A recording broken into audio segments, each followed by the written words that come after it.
Sejam muito bem-vindos, pessoal, a mais um vídeo. Agradeço mais uma vez vocês por estarem aqui para a gente trocar uma ideia, para a gente bater um papo nessa terça-feira, onde os bastidores do futebol, meus amigos, a segunda-feira dos bastidores do futebol, ela pegou fogo em todos os sentidos. E a gente vai comentar um pouquinho aqui sobre cada coisa, tem bastante coisa para a gente falar, tem bastante coisa para a gente comentar. Mas antes de mais nada, não se esqueçam de apoiar os nossos parceiros lá da TES. Vocês já conhecem a TES? TES, ela é uma plataforma que está revolucionando a maneira como o homem utiliza a inteligência artificial. Porque na maioria das plataformas você tem uma única inteligência artificial, onde você vai ali utilizá-la, mas na interface da TES você tem mais de 250 IAs trabalhando em conjunto, dentro de uma única interface. Então isso que é o mais legal, isso que é o mais incrível, e a TES ela recebeu agora aportes financeiros de aceleração, inclusive de países fora do Brasil, é uma empresa brasileira, fundada por brasileiros, mas recebeu injeção direto do Vale do Silício para se expandir de maneira muito forte pelo mundo, porque ela tem uma proposta que é realmente muito revolucionária. E você pode conhecer isso porque são parceiros aqui do Opina Porco. Então eu estou colocando um link fixado nos comentários, onde você vai ter a possibilidade de escolher ali o plano que se encaixa melhor às suas rotinas e aos seus interesses, e eu tenho certeza que você vai gostar bastante, e além disso vai dar uma força aqui para parceiros que sempre apoiam o nosso canal e a nossa iniciativa, tá bom? TES, onde as IAs trabalham em equipe. Fernando Diniz é o novo técnico do Corinthians. E eu fico imaginando duas coisas com o Fernando Diniz, técnico do Corinthians. Eu fico imaginando a saída de bola da equipe do Corinthians. E também fico imaginando o Fernando Diniz dando um esporro no Memphis Depay na beira do campo. Aquele chilique muito louco, que ele dá aquele esporro master nos jogadores. Vocês imaginam o Memphis Depay na beira do campo, levando um chilicaço do Fernando Diniz. Imagina só a cena. Ainda mais o Memphis, que é meio dono lá da equipe do Corinthians. E já vai assumir em um jogo de Libertadores, que teremos essa semana, e também em um clássico contra o Palmeiras. A torcida do Corinthians compareceu ao CT da equipe para fazer cobranças aos jogadores. Segundo os torcedores organizados que tiveram lá para dar aquela carteirada em cima dos jogadores, eles questionaram o fato de toda hora ser culpa do técnico e que os jogadores, na verdade, não estão jogando absolutamente nada. Portanto, é bom, no próximo domingo, que é o jogo contra o Palmeiras, os jogadores mostrarem serviço em campo. Então as coisas lá na equipe do Corinthians não vai muito bem. O Palmeiras tem a possibilidade de apimentar tudo isso. Pelo amor de Deus, né? Não vamos ressuscitar defunto. Pelo amor de Deus. Enquanto isso, no São Paulo, o Arboleda vai dando um minhacher. Eu lembro dessa expressão, sei lá, acho que há uns 10 anos atrás, cara, eu tava fazendo faculdade de engenharia. E esse termo, ele viralizou. Dar o minhacher, sabe assim? E eu tinha um amigo meu, que na época ele era cheio de rolaiada. Sabe esses caras que é cheio de rolaiada?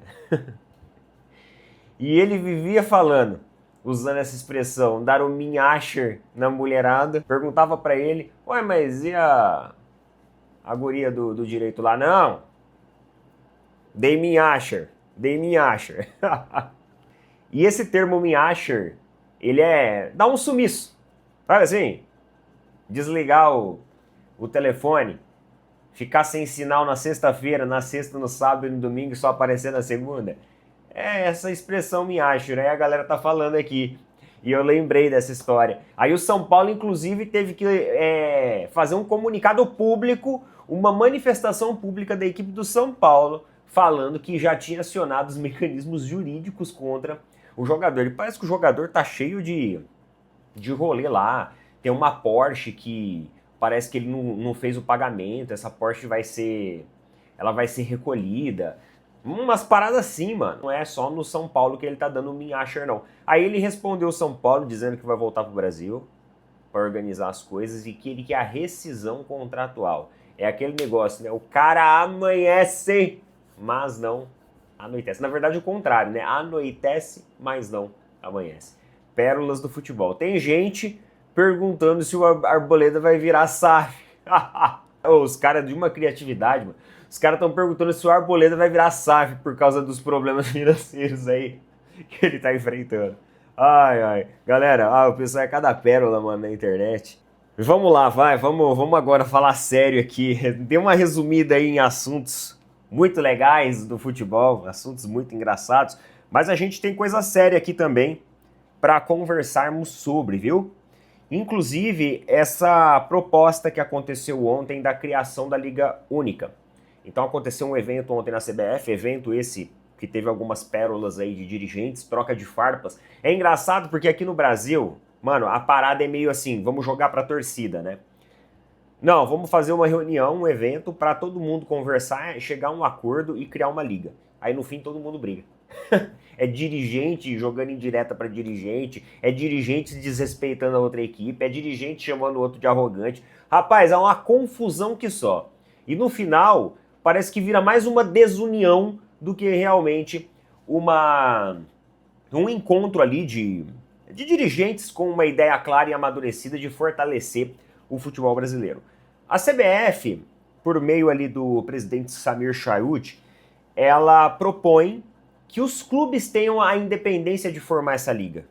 Ou seja, que o poder está nas mãos dos clubes. Só que parece que as coisas elas não têm andado muito bem entre os clubes. Claro, dá para perceber, né? Então a gente tem a matéria da Globo.com aqui, ó. CBF propõe agenda para a criação de Liga Única no Brasileirão. Então tem uma agenda que entre maio a julho de 2026 eles vão coletar sugestões e elaboração de propostas de encaminhamento. Então eles vão estar fazendo ali um bate-bola jogo rápido com os clubes para sugestões de elaboração dessa Liga Única. Entre agosto e setembro de 2026, a gente vai ter a apresentação de toda essa coleta de sugestões e propostas que aconteceram, ajustes e aprovação das propostas, que provavelmente vai ser uma votação pública entre os clubes.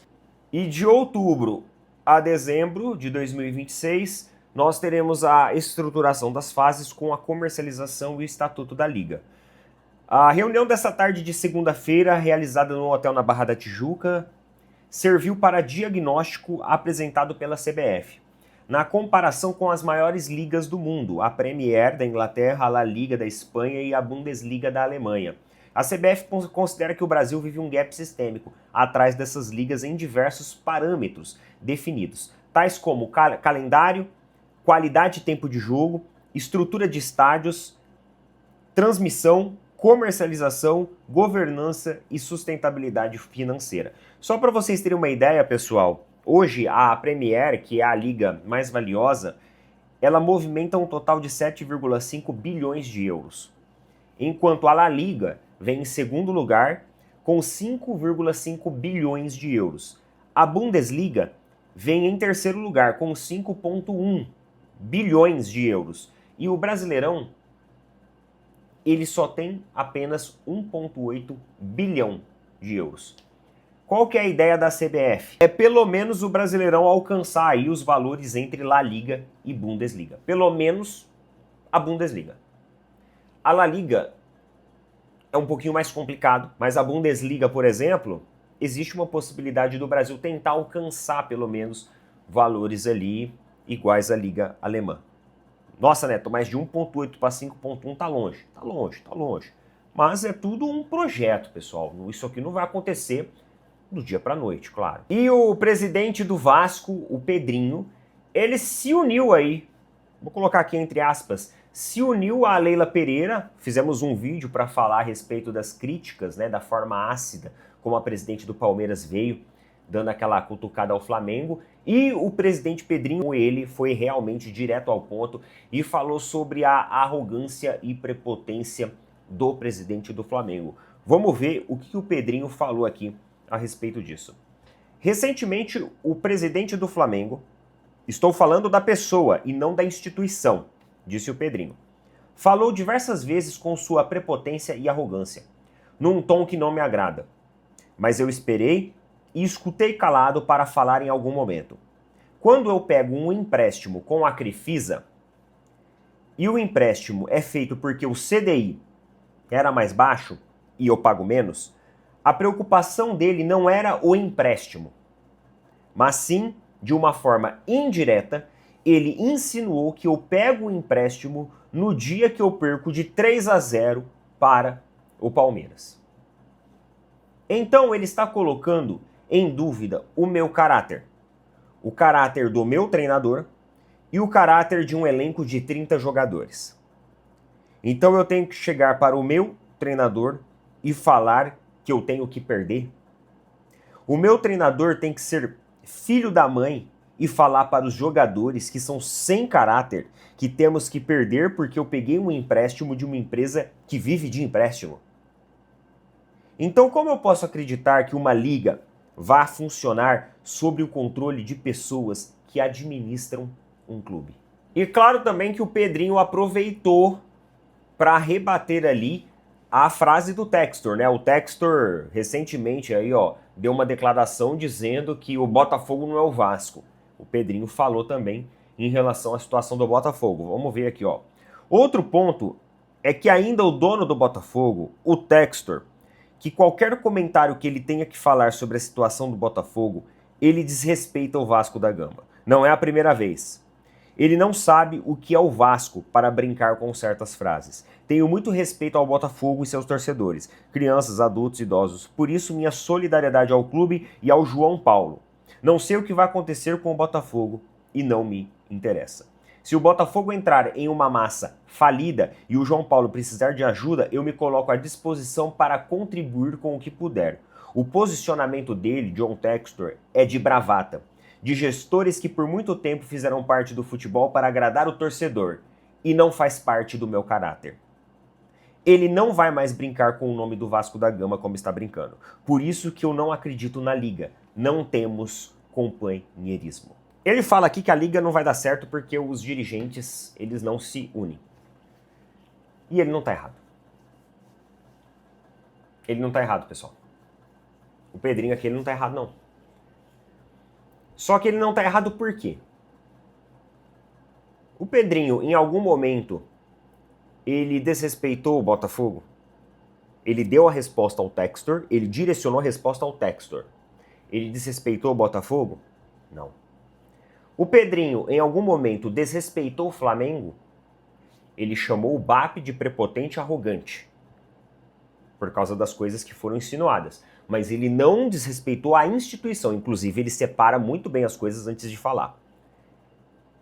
Mas o que a Leila fez ontem?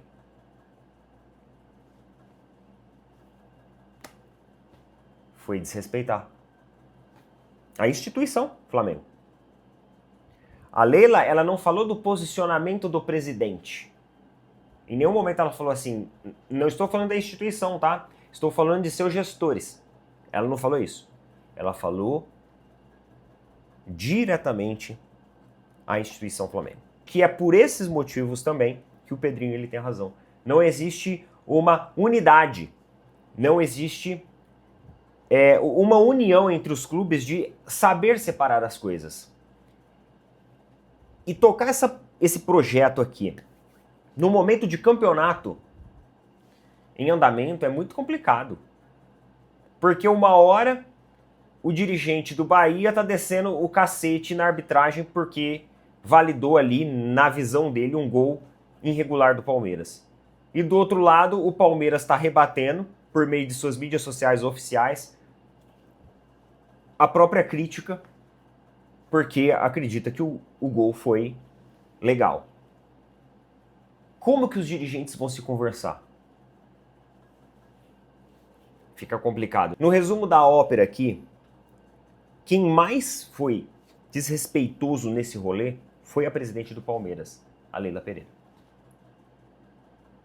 O Pedrinho defendeu a instituição Vasco da Gama e justificou certas coisas. e direcionou as suas críticas a pessoas específicas, não a instituições. A Leila não, né? A Leila, ela rebaixou e menosprezou ali uma instituição chamando de Real Madrid da Shopee. Ela tem muita coisa para aprender ainda dentro do futebol. E o que ela prega, como eu falei ontem, acaba vindo em contradição a tudo isso. Ah, Neto, mas você não acha que existe conflito de interesse quando o Vasco da Gama pega empréstimo da dona do Palmeiras, né, de uma empresa que é da dona do Palmeiras? Você não acha que tem um conflito de interesses aí? Galera, sendo muito sincero, eu até acho. Assim, eu não tenho conhecimento técnico, tá bom? Do manual, das regras. Eu tô dando uma opinião aqui, pessoal, de forma leiga, uma opinião leiga, de uma pessoa que não tem conhecimento técnico dessa parte de fair play. Eu não tenho dessas nuances, não tenho. O Pedrinho, pelo menos, ele tem a hombridade de direcionar os seus ataques sem atacar a instituição. Ele tem essa hombridade, e isso a gente não pode criticar. Ele falou sobre aquilo. E ele explicou. Se ele fez esse empréstimo, se ele movimentou isso, é porque as regras permitem. E a partir do momento que as regras permitem, aí, meu amigo, não vai ser culpa do Vasco, não vai ser culpa do Pedrinho, não vai nem ser culpa da lei. A forma é como a presidente do Palmeiras reage a tudo isso, né? Claramente, ela estava muito nervosa com essa situação das ligas. Porque ela viu que ela acabou perdendo um pouco daquele palco, daquele protagonismo que ela tinha no ano passado. Isso porque, como falamos ontem também, o BAP ele conseguiu fazer alguns arranjos ali, conseguiu melhorar a situação financeira que ele queria na distribuição das receitas, e aí a coisa começou a andar novamente. E a Leila ela ficou mordida, claramente mordida com isso. A Leila misturou as coisas e ela está com raiva, e com muita raiva, porque ela perdeu esse espaço e o Flamengo conseguiu aumentar ali o alicerce financeiro para trabalhar dentro da liga. Cada um vai brigar pelo seu e tá certo cada um brigar pelo seu. Tá bom? É isso. Tamo junto, boa terça-feira para todo mundo, valeu, falou.